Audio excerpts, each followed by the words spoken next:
Morning students. आज का हमारा टॉपिक है नियुक्तिकरण। जो हमारा चल रहा था उसमें कल हमने इसके अधिगम उद्देश्य बता दिए थे, इसका अर्थ बता दिया था। नियुक्तिकरण का अर्थ क्या होता है? नियुक्तिकरण का हमने बताया था खाली पदों को भरना, यानी कि फर्म में जो खाली पद होते हैं उनमें अपॉइंटमेंट करना। जो दूसरा ही हमने बताया था कि नियुक्तिकरण से तात्पर्य लोगों को कार्यरत करना है या कार्यबल नियोजन से शुरू होता है और इसके अंतर्गत अन्य कार्य जैसे भर्ती, चयन, प्रशिक्षण, विकास, पदोन्नति, क्षतिपूर्ति व कार्यबल निष्पादन, मूल्यांकन, आकलन शामिल है। यानी हमने इसका सही देखा जाए तो वास्तव में जो हम कह सकते हैं कि खाली जो शॉर्ट में सबसे खाली पदों की भर्ती करना ही नियुक्तिकरण कहलाता है। कल इससे नेक्स्ट टॉपिक हमने बताया था नियुक्तिकरण की आवश्यकता और महत्व, इसके जो पॉइंट में बताया था। आज का जो इसमें है महत्व के हमने पॉइंट नहीं समझा पाए थे इसके कल की वीडियो में। अब जो इसमें पॉइंट दे रखा, उपयुक्त नियुक्तिकरण किसी संगठन को निम्नलिखित लाभ हेतु आश्वस्त करता है, यानी कि हमारे नियुक्तिकरण से क्या क्या लाभ होते हैं। सबसे पहला क्या पॉइंट दे रखा, विभिन्न पदों हेतु योग्य कर्मचारियों की खोज करने में सहायता करता है। यानी क्या, जो हमारी फर्म के लिए एक अच्छे कर्मचारी होते हैं उनकी खोजबीन करने में वो सहायता प्रदान करता है।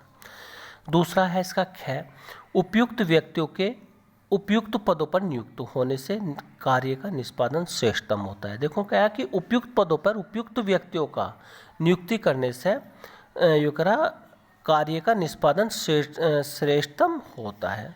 तीसरा गैर, प्रबंधकों द्वारा निरंतर नियोजन के माध्यम से संस्था के निरंतर विद्यमान रहने में उसके एवं उसके विकास हेतु आश्वस्त रहता है।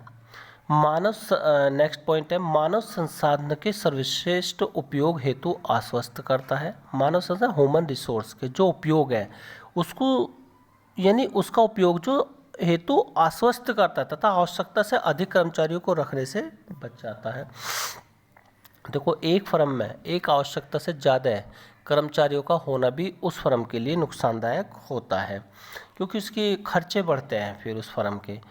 यो कह रहा कि बचाव करके कर्मचारियों को कम उपयोग और उच्च श्रम लागत के नियंत्रण में सहायता देता है।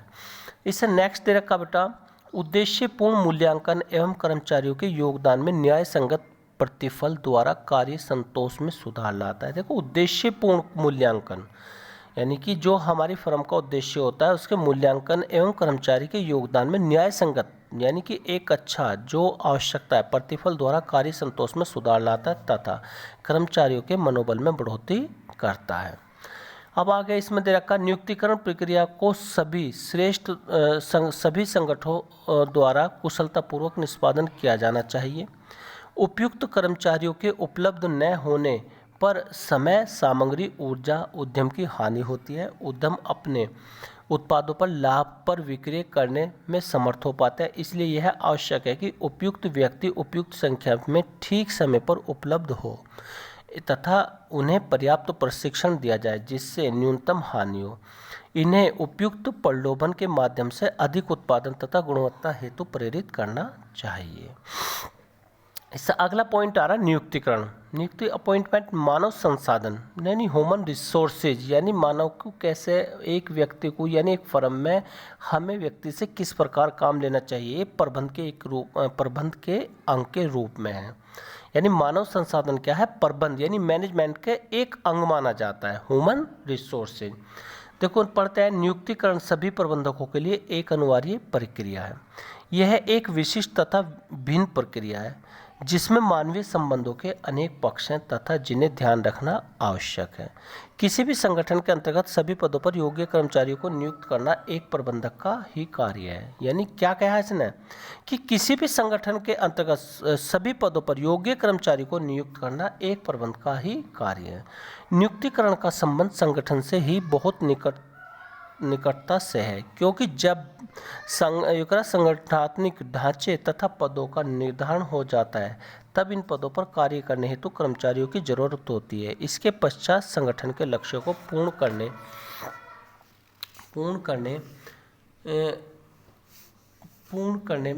के लिए इन्हें प्रशिक्षण और अभिप्रेत करने की जरूरत होती है। इसी कारण नियुक्तिकरण को प्रबंध के लिए एक विस्तृत कार्य के रूप में देखा जा सकता है। इसमें नीचे देखो, अब हम पढ़ते हैं जो इसमें दे रखा, कि मानव संसाधन प्रबंध के अंतर्गत बहुत सी विशिष्ट क्रियाएं, देखो मानव संसाधन यानी जो प्रबंध के अंतर्गत बहुत सी विशिष्ट क्रियाएं तथा कर्तव्यों का संयोजन होता है जिन्हें मानव संसाधन कर्मचारी द्वारा निष्पादित किया जाता है। इन कर्तव्यों का वर्णन देखो क्या है। सबसे पहले भर्ती, पहले रिक्रूटमेंट, जैसे योग्य व्यक्तियों की खोज करना।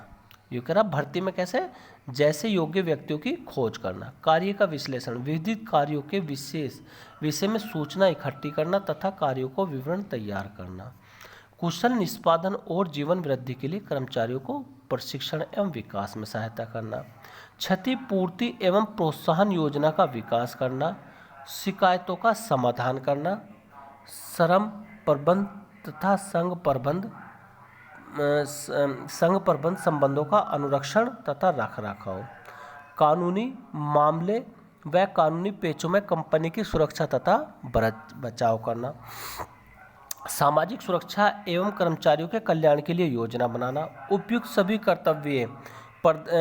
कर्तव्य प्रदर्शित करते हैं कि मानवीय संसाधन प्रबंध एक अत्यधिक विस्तृत अवधारणा है जिसमें विविध प्रकार की क्रियाएं शामिल हैं।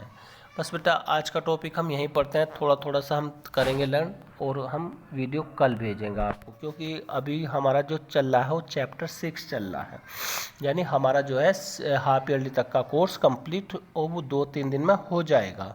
इसलिए हम थोड़ा टॉपिक करेंगे, पर ध्यानपूर्वक बेटा पढ़ें। अगर कोई दिक्कत आती है तो मेरे से कॉन्टैक्ट करें। ओके।